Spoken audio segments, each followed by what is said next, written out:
Hello বন্ধুরা, পাঁচফোড়ন জানা অজানা গল্পে সবাইকে স্বাগত। আজকে নিয়ে এসেছি শরদিন্দু বন্দ্যোপাধ্যায়ের লেখা একটি রহস্য রোমাঞ্চ গল্প। আজকের গল্প বেড়ালের ডাক। গল্পটি নেওয়া হয়েছে আনন্দ পাবলিশার্সে প্রকাশিত গল্প সংগ্রহ বইটি থেকে। গল্পটি সহজ সরলভাবে বোঝা ও বলার সুবিধার জন্য গল্পের ভাষার কিছু পরিবর্তন করা হয়েছে। তো বেশি কথা না বাড়িয়ে শুরু করছি আজকের ছোট গল্প বেড়ালের ডাক। রাত্রি তখন একটা কি দুটো হবে। ইজি চেয়ারে শুয়ে বোধহয় ঘুমিয়ে পড়েছিলাম। কেরোসিনের ল্যাম্পটা মাথার কাছেই সতেজে জ্বলছিল। এমন সময় স্ত্রী কণ্ঠস্বরে চমকে জেগে উঠলাম। ওগো, দূর করো না আপদটাকে, আবার ডাকছে।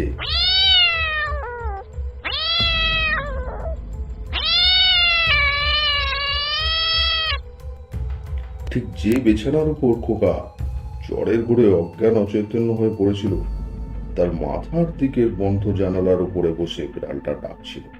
ডাকটা ঠিক স্বাভাবিক বিড়ালের মতো, কিন্তু তার মধ্যে যে একটা বিরস পরিশ্রান্ত কান্নার রেশ ছিল, সেই ক্ষীণ পীড়িত কান্নার সুরটা একেবারে বুকের মধ্যে গিয়ে লাগে এবং মনে হয় এটা শুভ নয়।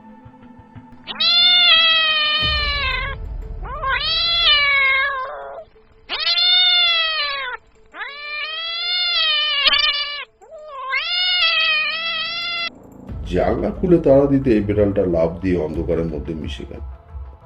মফস্বলের ছোট শহর, চাকরি উপলক্ষে বদলি হয়ে প্রায় বছর খানেক হলো এই বাড়িতে বাস করছি, কিন্তু বেড়ালের উপদ্রব এতদিন ছিল না। মাঝখানে পূর্বে হঠাৎ কোথা থেকে একটা শীর্ণ মরা খেকো বেড়াল এসে জুটল। তার গায়ের রং নোংরা, পাশুটে, এবং মাঝে মাঝে লোম উঠে গিয়ে অত্যন্ত খদাকার মূর্তি ধারণ করেছে। তারপর এই ডাক, ঠিক যেন মূর্তিমান অমঙ্গল আমাদের বাড়ির চারপাশে প্রদক্ষিণ করে বেড়াচ্ছে। প্রথম দিন স্ত্রী বলেছিল, বেড়ালের কান্না এই অলক্ষণ, আমার অজু বিজয় ভালো থাকলে হয়।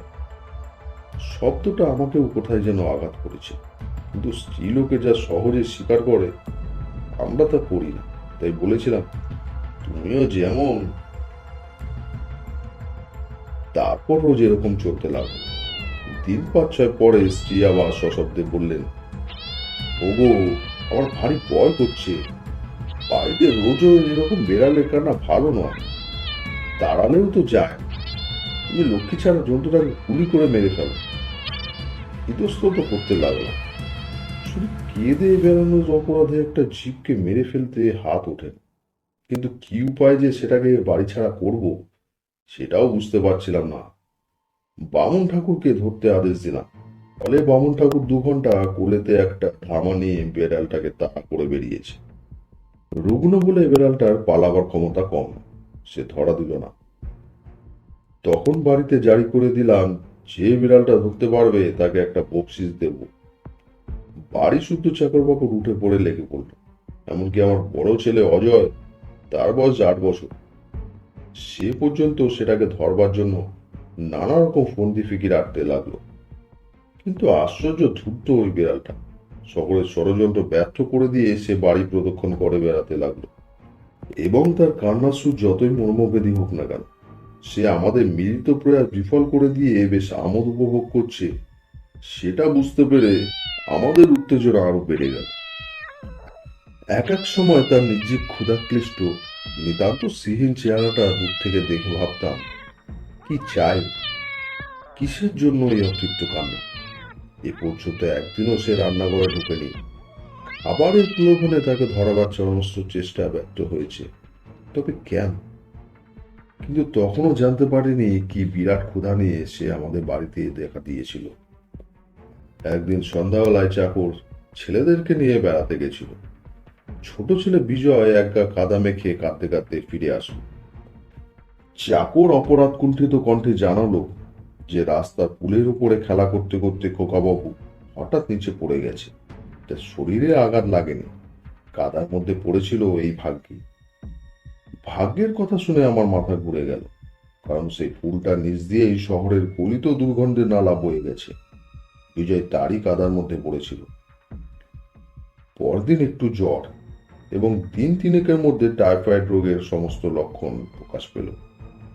স্ত্রী অশ্রুপূর্ণ চোখে আমার দিকে তাকাল। বুঝলাম সে সেই অপয়া বিড়ালটির কথা ভাবছে। ভাবনার বস্তুটি তখন দ্বিগুণ উৎসাহে বাড়িময় কেঁদে বেড়াচ্ছে। যে রাত্রির কথা দিয়ে আরম্ভ করেছি সে রাত্রি কাটবে বলে আশা করিনি, কিন্তু সত্যি যখন কাটলো তখন আমিও হাত মুখ ধুয়ে নিচে নেমে গেলাম। ডাক্তার ডেকে পাঠিয়ে এবং তাড়াতাড়ি এক পেয়ালা চা খেয়ে রোগীর ঘরে ফিরে এসে দেখি ছেলেটা আরো যন্ত্রণায় ছটফট করছে। জ্ঞান আছে কিনা বুঝতে পারলাম, মাঝে মাঝে চিৎকার করে উঠছে।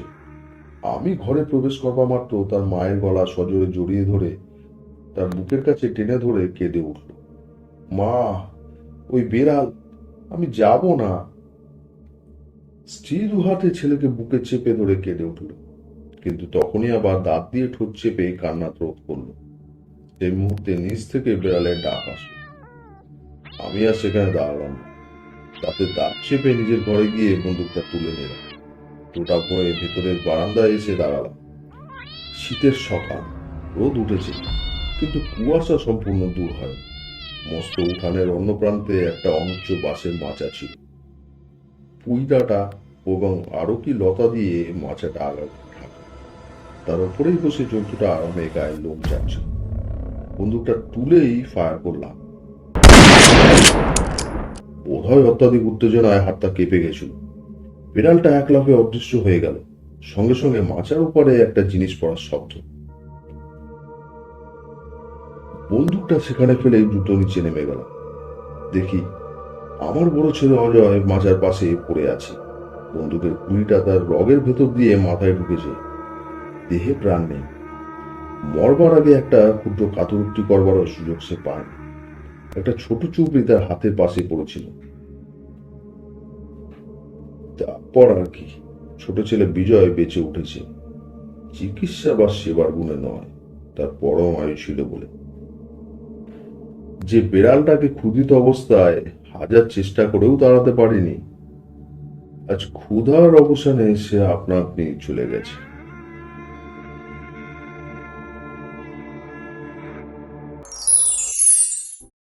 তো বন্ধুরা, কেমন লাগলো আজকের গল্প কমেন্টস করে বলবে। ভালো লাগলে শেয়ার করে দিও। পাঁচ ফোড়নের নতুন শ্রোতা হলে সাবস্ক্রাইব করে নিও। খুব তাড়াতাড়ি আবার আসবো অন্য একটা জানা অজানা গল্প নিয়ে। ততক্ষণ সবাই ভালো থাকো, সুস্থ থাকো।